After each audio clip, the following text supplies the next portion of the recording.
You might think you know the people you share your life with. You might believe the simple routines of your life are shields against the harsh realities of the world. But every now and then, life pulls back the curtain, and you see the truth hidden in the mundane. That's what happened to Clara.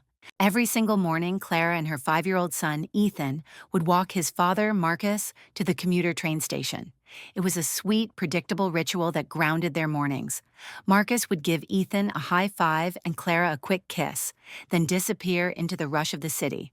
But on this morning, the air felt thick, the familiar path heavy. Ethan's small hand gripped hers with unusual tightness. As they neared the bustling station, Ethan didn't run ahead as he always did. Instead, he pulled Clara close, his breath warm against her ear, and whispered 3 words that shattered her simple world. "Mom, I'm scared." The rising fear. Clara knelt, trying to soothe her trembling child. "Scared of what, sweetie? Daddy is just going to work."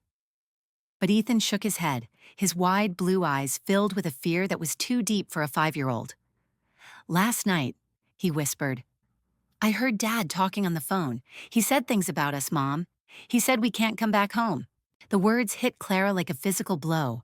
Her husband, Marcus, the man she loved, the father of her child, the man who kissed her goodbye just minutes ago, had been talking about them.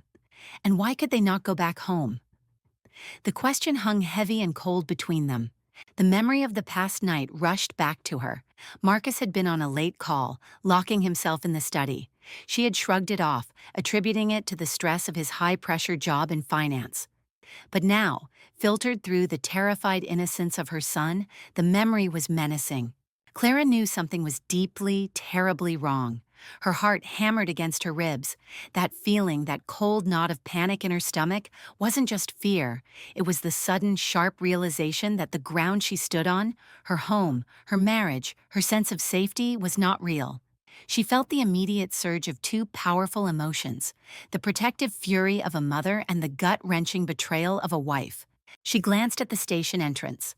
Marcus was gone. There was no going after him now, no confrontation to be had in the middle of the morning rush. They were alone. Clara took Ethan's hand. Her voice, though shaky, was firm. "We are not going home yet, sweetheart. We are going to find out what's going on."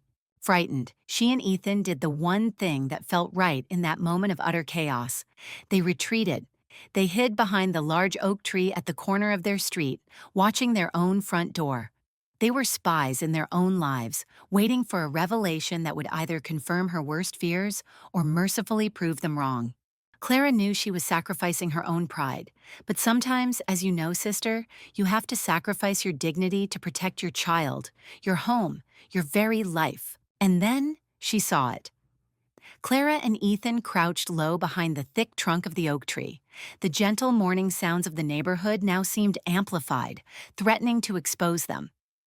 Clara's heart pounded, a heavy, dull rhythm against the silence of the house. She desperately wanted to believe her son had misunderstood, that his childish mind had twisted a harmless work call into a drama. But then, the garage door began to rise. Not the heavy rumble of Marcus's sedan, but the soft, hydraulic whine of an unfamiliar vehicle. A sleek, black luxury SUV, one she had never seen before, rolled silently out of their garage.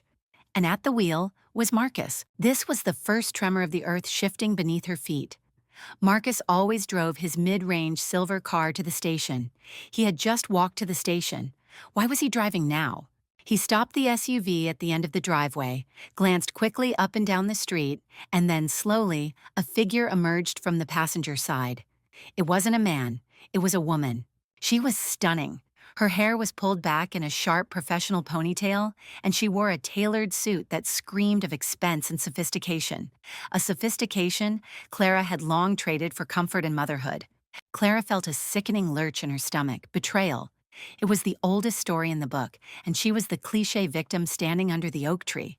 But as the minutes stretched, the scene that unfolded was not the quick, furtive kiss of guilt-ridden lovers. It was something colder, more transactional. Marcus opened the rear passenger door. The woman reached inside and pulled out a briefcase, a heavy, expensive leather briefcase that Marcus usually carried. But instead of handing it to Marcus, she kept it. Then she looked up at the house, at their house, with an expression that sent a chill down Clara's spine. It was ownership. Marcus's face, usually so warm and familiar, was strained and pale. He didn't look like a man having an affair. He looked like a man being blackmailed. He spoke quickly, his words inaudible from the distance, but his body language was one of desperate pleading. The woman simply nodded, a slow, dismissive gesture. She tapped the roof of the SUV, gave Marcus a look of absolute chilling indifference, and then walked away, heading toward the main street where Marcus had supposedly just walked to the train. Marcus didn't drive away. He sat there staring at the front door, his hands gripping the steering wheel so tightly his knuckles were white. He was paralyzed watching the house, just as Clara and Ethan were watching him. The mystery deepens. Clara pulled Ethan tighter to her side. The shock of seeing another woman was quickly replaced by a deeper, more profound fear. This wasn't about sex. This was about the house. This was about money. This was about a secret that was so profound it made Marcus look like a ghost. Why did they drive out of the garage, only to part ways just down the street? Why the strange exchange of the briefcase? And why, worst of all, did Ethan hear his father say they couldn't come back home? Clara realized two terrifying things in that moment. First, the woman was not a lover, she was an executor. Second, Marcus hadn't heard his father talking about a secret. He had heard a man talking about a betrayal that would cost them everything. Clara knew instinctively that if they walked into that house now, they would be walking into a trap set by Marcus. But a bigger, more unsettling thought dawned on her. What if Marcus hadn't set the trap? What if he was simply caught in it? Sister, when betrayal hits, sometimes the deepest hurt is realizing you don't even know the nature of the game you're playing. It's not the infidelity that kills you, it's the uncertainty. Clara had to move. She had to find answers, and she knew exactly where to start looking. But she couldn't go back to the house. Not yet. Clara gripped Ethan's hand, leading him swiftly away from the street corner. They didn't walk towards the familiar playground or the coffee shop.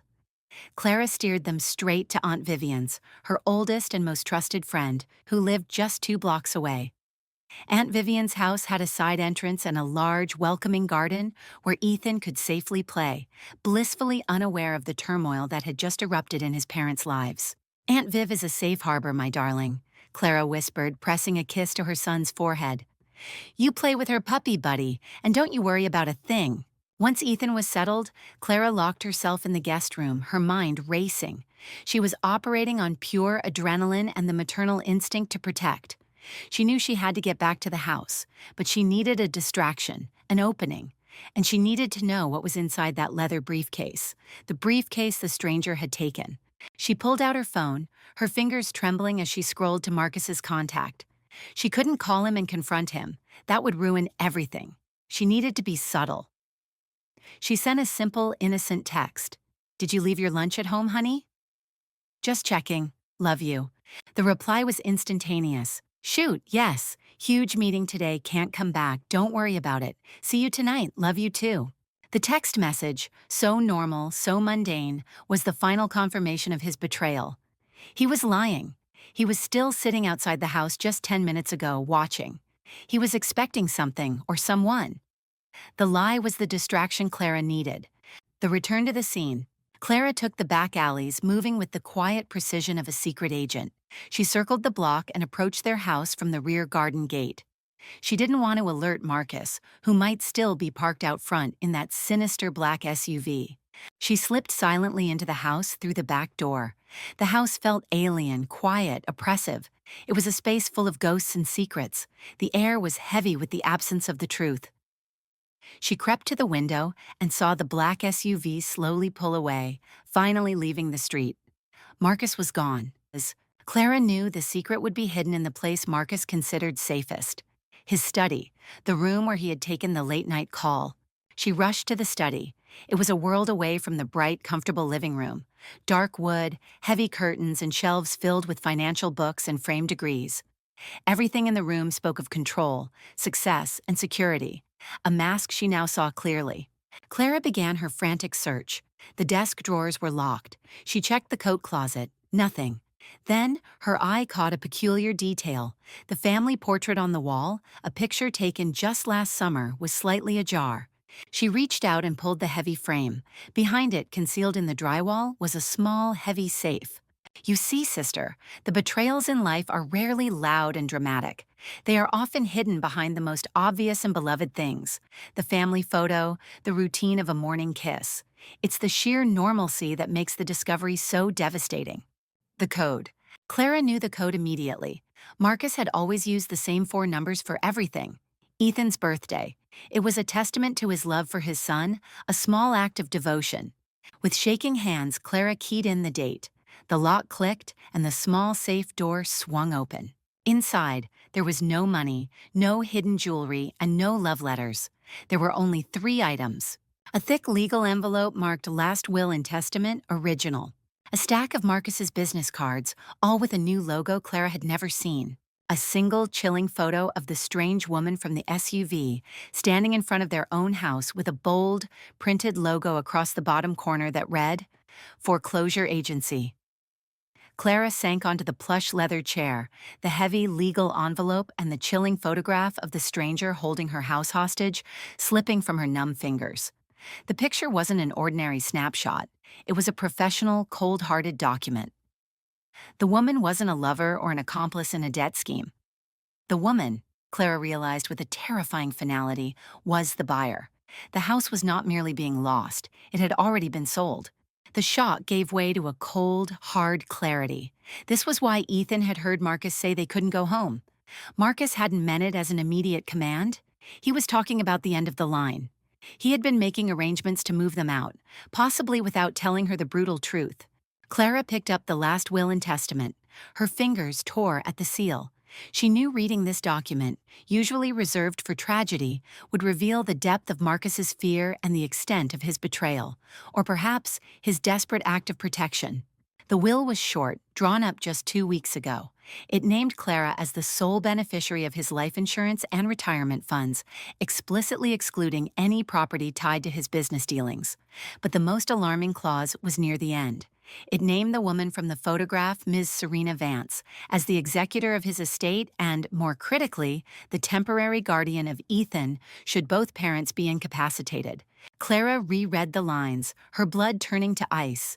Why Serena Vance? Why this stranger, this woman who looked like a vulture perched outside their happy life, be given power over her child? The business cards. Next, Clara looked at the stack of Marcus's business cards. His previous card read VP of Acquisitions at a major firm. These new cards, however, were blank on one side. On the other, the logo she had never seen before, Sentinel Capital, Private Equity. A memory surfaced, cold and sharp. A year ago, Marcus had suddenly begun working late nights, traveling more, becoming withdrawn. He had told her he was launching his own boutique consulting firm. Clara had been proud, celebrating his ambition and drive. Now she understood. He hadn't started a consulting firm, he had started a collapse. Marcus hadn't been an ambitious entrepreneur. He had been gambling their entire life savings on a high-risk private equity venture that had clearly failed. The black SUV, the expensive suit on the woman, the fear in Marcus's eyes, they weren't signs of a fling. They were evidence of a catastrophic financial ruin that had led to the forfeiture of their assets. The weight of the lie. Clara closed the safe, her heart heavy with a pain far greater than simple infidelity could inflict. Infidelity was emotional. This was existential. Marcus hadn't just betrayed their vows, he had dismantled the very structure of their life, leaving her and Ethan completely exposed. He hadn't been protecting her from the truth. He had been protecting his own image of success and control. He had locked her out of the conversation, turning her into an unwitting victim of his secret failure. But the most pressing question remained: why would he name the woman who foreclosed on their house as Ethan's guardian? Unless this entire legal arrangement was a bizarre, desperate final safeguard against a threat Clara hadn't even begun to imagine. Clara knew she couldn't rely on the safety of the house any longer. She had to secure their physical lives before confronting the ruins of her marriage. She moved quickly, packing 2 small bags, one for her, one for Ethan, filling them with essentials, documents, and a few cherished items. It's a strange thing, sister, to realize that the most loving action a husband can take is to secretly write a will that prepares for his own disappearance.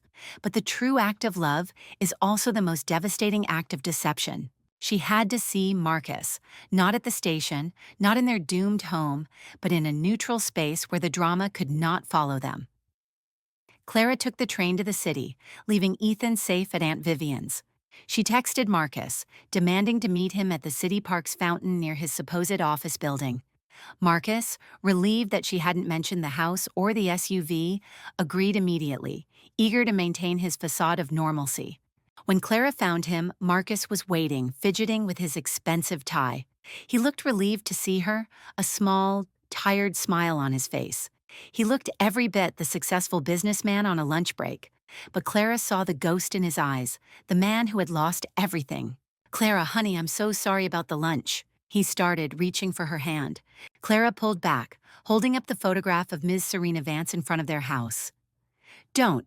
Stop lying. Who is this woman, and why is she taking my house?" The color drained from Marcus's face. The well-constructed mask of the successful businessman crumbled instantly, revealing the broken man beneath. He looked defeated, utterly ruined. He sank onto a bench, burying his face in his hands. "I tried to protect you," he choked out, the sound of his confession echoing hollowly in the bustling park. "I tried to fix it. I failed." The full truth. Marcus confessed everything. His boutique firm was a disaster, a series of high-stakes investments that collapsed 6 months ago. He had taken out a predatory bridge loan, collateralized by their house, to cover losses, hoping to buy time and reverse the damage.